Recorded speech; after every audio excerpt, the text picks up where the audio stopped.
Up next in the broadcast, a Lufthansa-affiliated budget airline crashes in the French Alps with 148 people on board. French President Francois Hollande believes there are no survivors. After nearly 5 years since the deadly torpedo attack on the South Korean warship Cheonan, North Korea says it has no apology for the sinking that killed 46 sailors.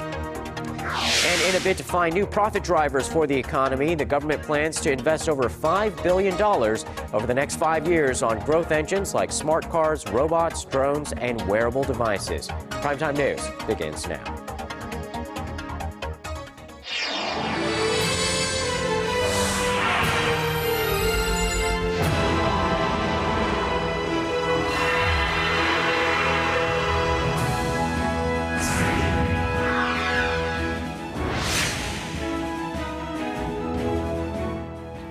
Welcome to the program. You're watching Primetime News live from Seoul. I am Kang Chery. And I'm Sean Lim. Thanks so much for joining us tonight. We begin this evening with a German Airbus crash in the southern French Alps. The Airbus A320 was reportedly carrying nearly 150 passengers and crew when it went off the radar just before 11 a.m. local time in France. Operated by Lufthansa's German wing's budget airline, it was headed for Dusseldorf en route from Barcelona. Early reports say most of the passengers on board are German, along with some 40 Spaniards. French police and aviation officials say there may be no survivors.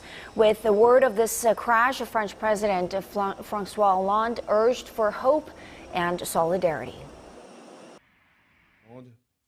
It's a tragedy, a new aerial tragedy, and we will also know all the details and the causes of what happened.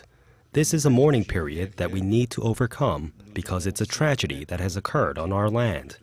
While we wait, it is solidarity that we should feel first. And following the news, the EU Commission expressed its condolences, saying that it's working together with the affected countries' governments to find out what caused the accident. We'll bring you more updates on the story as the story develops. And in other story of the day, it's been nearly 5 years since the deadly torpedo attack on a South Korean warship that left 46 sailors dead. In its latest denial of involvement in the Cheonan incident, Pyongyang called on Seoul to lift sanctions for the sake of better inter-Korean ties. Our Hwang Seung-hee reports on how likely it would be for Seoul to budge. North Korea says it has no apology for the sinking of South Korean warship Cheonan because it had nothing to do with it. Nonsense and never acceptable. That's what the North's National Defense Commission said on Tuesday in response to Seoul's demand for an apology as a precondition to lifting sanctions. Under the so-called May 24th measures, South Korea suspended nearly all inter-Korean economic projects following the torpedo attack 5 years ago. The Unification Ministry dismissed Pyongyang's latest statement, reiterating that the sanctions will not be lifted until North Korea takes responsibility for the attack. All this comes just 2 days ahead of the 5th anniversary of the tragedy that left 46 South Korean sailors dead. It's also an incident seen as a major turning point in inter-Korean relations. In an effort to ease tensions on the Korean peninsula, Seoul repeatedly offered to discuss the possible lifting of sanctions at the negotiating table. But with the latest turn of events, experts say North Korea seems to be seeking an upper hand in inter-Korean relations. North Korea is sending the message that it will not beg for dialogue with the South. Rather than lifting the May 24th measures, it appears to be after the strategic goal of a shift in Seoul's North Korea policy. With the joint U.S.-South Korea military drills ending in April, there were hopes for renewed momentum between the two Koreas. But experts say a sudden improvement seems more like wishful thinking. Hwang Seung-hee, Arirang News. Amid lingering speculations that the United States is thinking about deploying its missile defense system to South Korea, more U.S. experts have weighed in on this issue. They say the deployment is the minimum operational strategy necessary to counter North Korean threats. Our Connor Kim tells us more. U.S. experts are throwing their support behind the possible deployment to South Korea of the American missile defense system, saying it'll make North Korea think twice before launching provocations. Van Jackson, who served as a policy advisor at the Office of the U.S. Secretary of Defense, said the potential THAAD deployment wouldn't solve all the security issues, but is a minimum required to provide protection in regards to the North's nuclear and ballistic missile threats. Speaking at a seminar in Washington hosted by Asan Institute for International Policy, Jackson said it is better to have more missile shields as long as the price is right. He added that the optimal outcome would be the integration of South Korean and U.S. systems. Daniel Chu, a former U.S. Deputy Assistant Secretary of State, said THAAD should give China more incentive to work with Washington on North Korea, especially if it is concerned about the implications of the system beyond countering North Korean threats. Chu also stressed that it is unproductive for China to speak of THAAD's purpose given the nature of Pyongyang's nuclear threats. China strongly opposes a possible deployment as THAAD's radar system, which can cover 2,000 kilometers, could be used to monitor parts of mainland China, including Beijing. Following high-level talks last week, a senior Chinese foreign ministry official publicly called on South Korea to consider Beijing's interests and concerns about THAAD. Seoul, however, continues to stress that there have been no official discussions with Washington on the matter. Connie Kim, Arirang News. A large forest fire continues to burn at the inter-Korean border. South Korean officials said earlier on Tuesday that the blaze on both sides of the DMZ was close to being extinguished, but flames quickly reignited as strong winds picked up amid dry conditions in the area. Hundreds of firefighters and military personnel who are battling to contain the situation halted operations and will resume at daybreak on Wednesday. At one point, the fire reached 5 kilometers from the closest border village in the south. The exact cause of the fire is still unknown. Officials say it apparently started near a North Korean guard post on Monday morning before quickly spreading into South Korean territory. A video clip posted on the website of the Japanese embassy in the United States is raising some eyebrows in Korea. In the video titled "Nation Building in the Post-War Era, Japan as Reliable Partner," Tokyo lists Korea as an example of a recipient of Japan's aid, with funds helping to build one of Korea's biggest steel plants and a subway line. The timing of the video's release about a month before Japanese Prime Minister Shinzo Abe's trip to Washington is causing speculation. There's been growing concern in Seoul that Abe will not apologize for Japan's past historical wrongdoings during his visit to the White House. Sri Lanka's hub port at Colombo.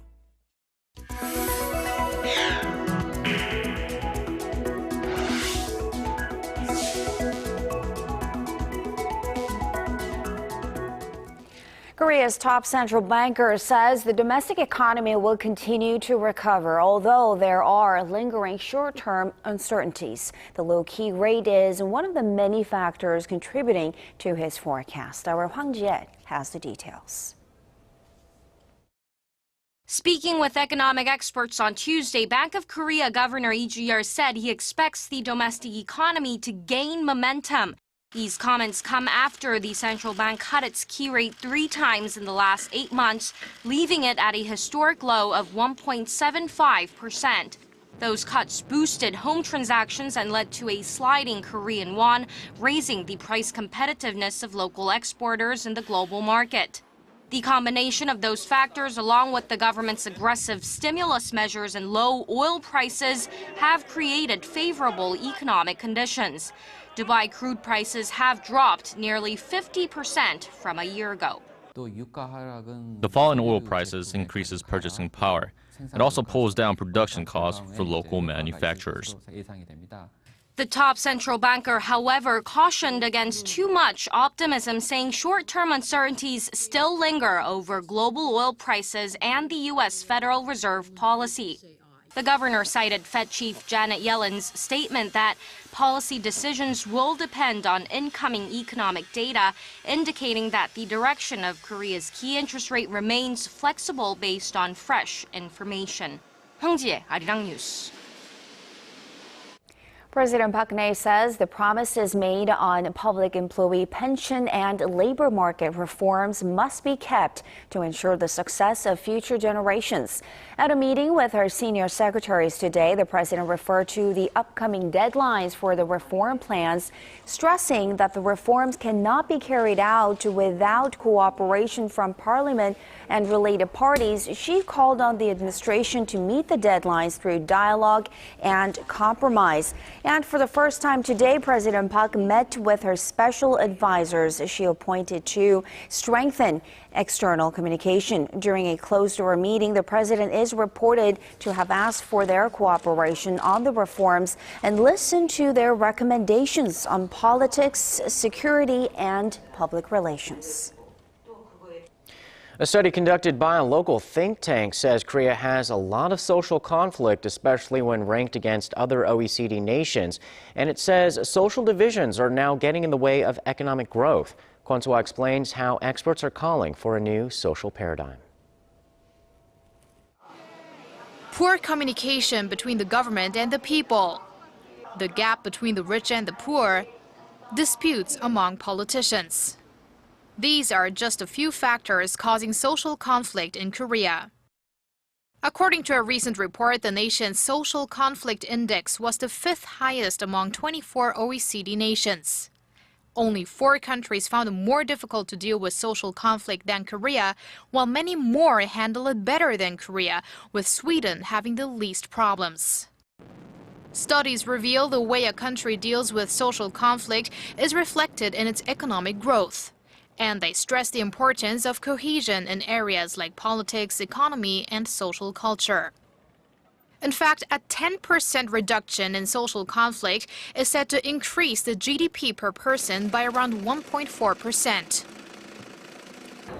Due to this correlation between social cohesion and economic progress, experts say the government needs to find more effective ways to manage these problems. Korea's Social Conflict Management Index is among the lowest in the OECD, ranking 27th. But data shows there has been improvement, as back in 2000, Korea was nearly rock bottom and has gradually climbed the ranks. Analysts say, however, there's still a long way to go, especially as people are prone to become more and more sensitive towards conflicts and their own interests as they gain more information on social issues. The government and public institutions are the main agents of conflict management, but their way of handling problems is too one-sided and authoritative. So conflicts between these bodies and the public are radically expanding. When asked about the economic impact, Park pointed to a silver lining, saying once conflicts are processed and solved, the economy will actually reap benefits. Kwon So-ah, Arirang News. As part of the government's creative economy drive, the ICT and Industry Ministries plan to invest over $5 billion in new growth engines. One area that has great expectations is the market for unmanned aerial vehicles, and Korea is aiming to become the world's number 3. Our Kim Min-ji tells us more. Korea wants to boost its presence in the global market for unmanned aerial vehicles. After the U.S., it was the second country to succeed in developing tilt rotors, which allows for vertical takeoffs and landings for aircraft. Even though it currently ranks 6th in the world in terms of drone technology, domestic regulations have been holding it back from gaining commercial footing, but that's about to change.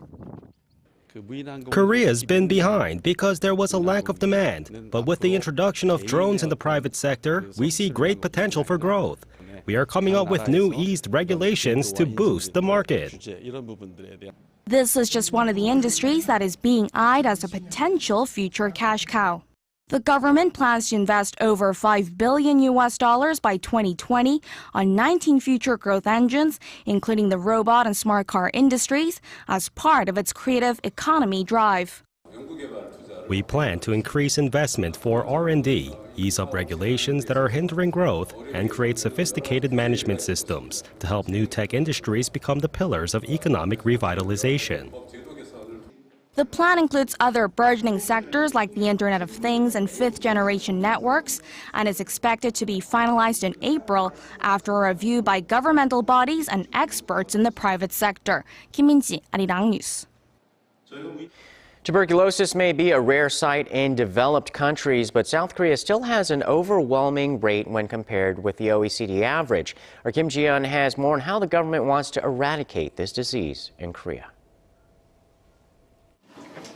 This patient, identified only by her surname Kang, recently found out that she has tuberculosis. She says she's been coughing constantly since last fall and often experienced shortness of breath. I've been stressed recently due to problems at home. I couldn't eat very well. Chung is one of the 35,000 patients who were recently diagnosed with tuberculosis in Korea. The country sees nearly 8 times the number of TB cases compared to the OECD average. Korea has one of the highest fatality rates from the disease among member countries. More than 2,200 patients died in 2013 alone.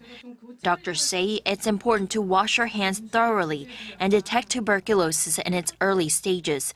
They advise getting a medical checkup if coughing lasts for more than 2 weeks. Patients delaying treatment are highly likely to suffer from hemoptysis or coughing up blood.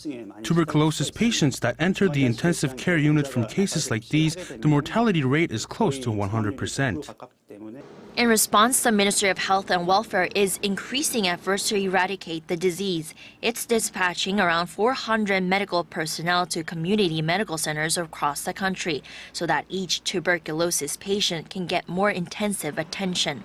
The ministry is also cutting the cost of treatment. Starting in 2016, tuberculosis patients won't have to pay a cent for medical help for the disease. Overall, the ministry expects to reduce the number of TB patients by half by 2020. Kim Cheonan, Arirang News.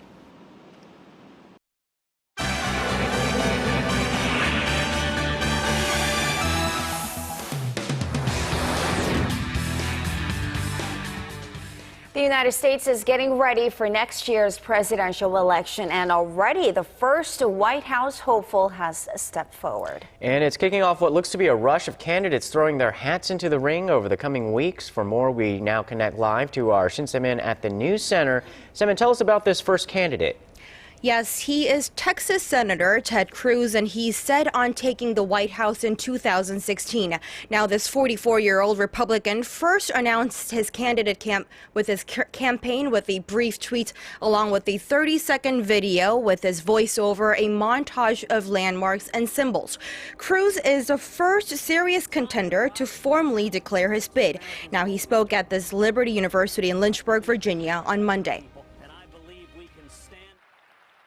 I believe in the power of millions of courageous conservatives rising up to reignite the promise of America. And that is why today I am announcing that I'm running for President of the United States. Now, this first-term senator had been expected to run for some time as he looked for campaign headquarters in Houston and terminated his Canadian citizenship as part of groundwork. The Tea Party favorite is known for his leadership during efforts to shut down the government back in 2013 as Republicans were against Obama's Affordable Care Act.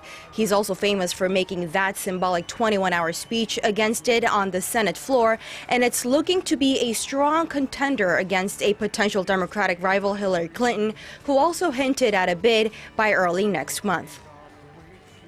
Now, moving over to China, 3 men that were involved in the shocking Kunming knife attack last year have finally paid the price for their actions. The Chinese government said they were executed Tuesday for their involvement in the Kunming station killings in Yunnan province that left 31 people dead. Chinese authorities have blamed the violence on separatists from Xinjiang, home to the Muslims Uyghur minority, where a series of similar incidents have been seen in recent recent years.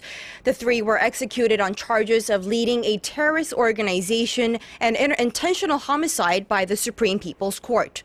And one female attacker on the scene who was pregnant at the time is serving her life in prison.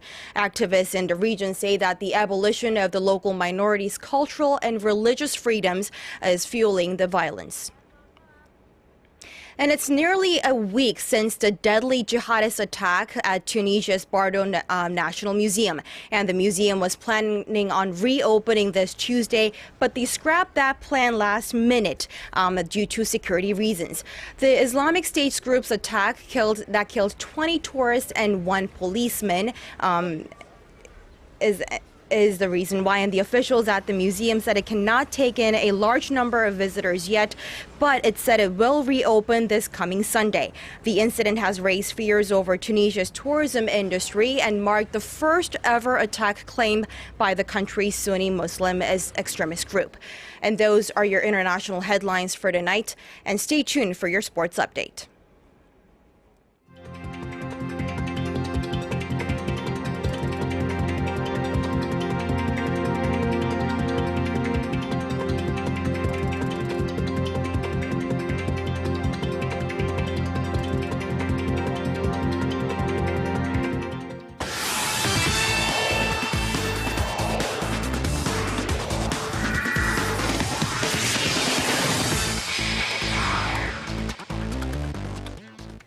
Hello everyone, I'm Stephen Che with the Sports Brief.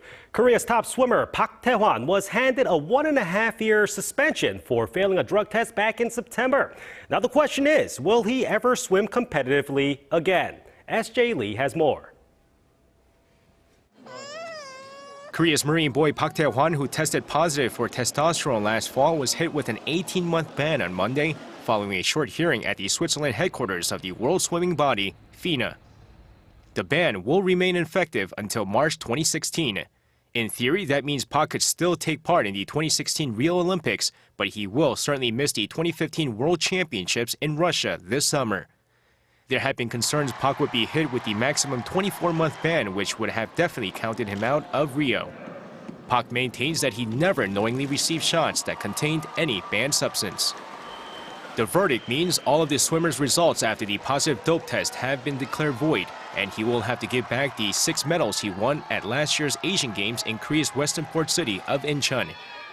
Park, with his good looks and clean-cut image, has been a widely popular sports star and product endorser in Korea and elsewhere in Asia, and his swimming record prior to this scandal speaks for itself. On top of his many Asian Games titles, Park won a gold medal in the 400-meter freestyle and silver in the 200-meter freestyle at the Beijing Olympics in 2008. He also snagged 2 silvers at the 2012 London Olympics and golds at the 2007 and 2011 World Championships. So while this ban is a major setback and tarnishes his legacy, his legion of fans will hope he can stay focused and make a triumphant comeback at the Rio Olympics. SJ Lee, Arirang News. And moving on, the KBL playoff semifinals continued on with the LG Sakers hosting the Mobis Phoebus in Changwon. With LG on the edge of elimination, they took a small lead going into halftime. And the action ramped up in the fourth quarter with LG and Mobis trading buckets. But by the end of it, LG had the higher tally. With that, the series is tied up 2-2 heading into the deciding Game 5 on Thursday. Over to football. With 2 friendly matches coming up, the South Korea men's national team took part in their first training session in Paju. Uli Stilica, who's led the team to a 6-1 start this year, wants to keep the momentum going with wins against Uzbekistan on Friday and New Zealand next Tuesday. He said any loss would be a big blow ahead of the World Cup qualifiers in June. Stilica will have to work around some injuries, though. Kim Jin-soo has been ruled out, while Ji Dong-won and Kim Eun-sun will be game-time decisions. Finishing with another doping scandal, UFC welterweight Hector Lombard has been banned from the cage for 1 year for failed drug test in January. The 37-year-old denied knowingly taking steroids and appealed for leniency, considering his advanced age and prior clean record. But the Nevada Athletic Commission rejected the pleas, handing down a swift sentence, which also included a nearly $70,500 fine. With the ban retroactively set to the date of the fight, Lombard will be out until at least January 3rd of 2016. And that's all I have for now. Your weather's up next. Good night.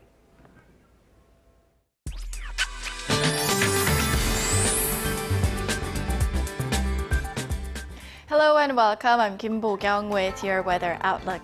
The first dry weather alert ever has been issued for Seoul, where humidity levels have dipped below 24% and dry conditions are affecting most regions, so make sure to stay hydrated.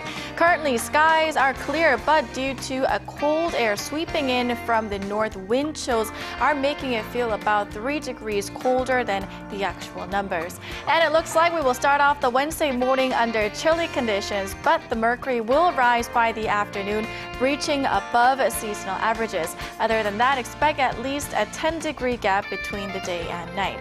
On to tomorrow's readings. Seoul reaches a high of 15, Daegu and Gwangju hits 16. Meanwhile, Daejeon, that is, peaks at 14, Jeju reaches 13, Dokdo hits 9. Those are the updates I have for you now. I'll be back with more in just about 2 hours. Thank you very much, Po-kyung, and that will do it for Tuesday's Primetime News. Thanks for watching. I'm Kang Chery. And I'm Sean Lim. Have a great night. We'll see you soon.